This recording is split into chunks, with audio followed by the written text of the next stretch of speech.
Photography. Construction. Nitong Toy Screen. Architects.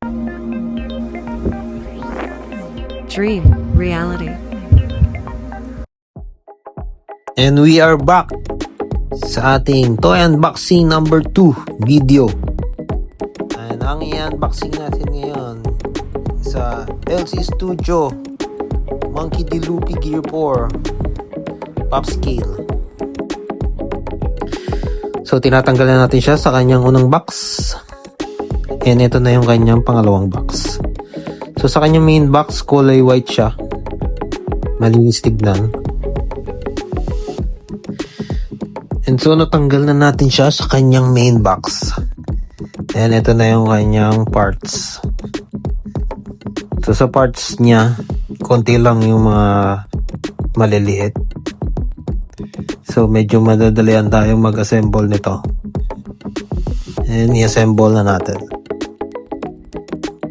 And yan, inuna muna natin yung kanyang base. Yan yung kanyang full body.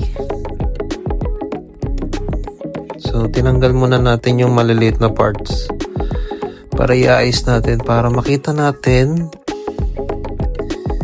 at madali natin maibabalik ulit sa kahon. And yan yung pinakaulo ni Loopy. So, makikita nyo detailed siya.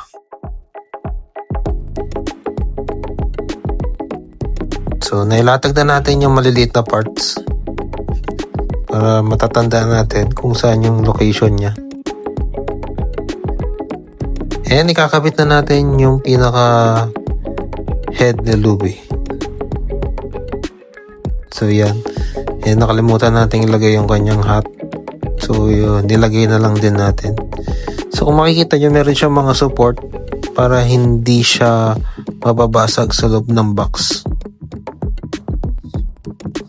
And yan, ito na yung kabuuan ng ating LC Studio Monkey D. Loopy Pop Scale Size Gear 4. So far, isa to sa magandang statue natin.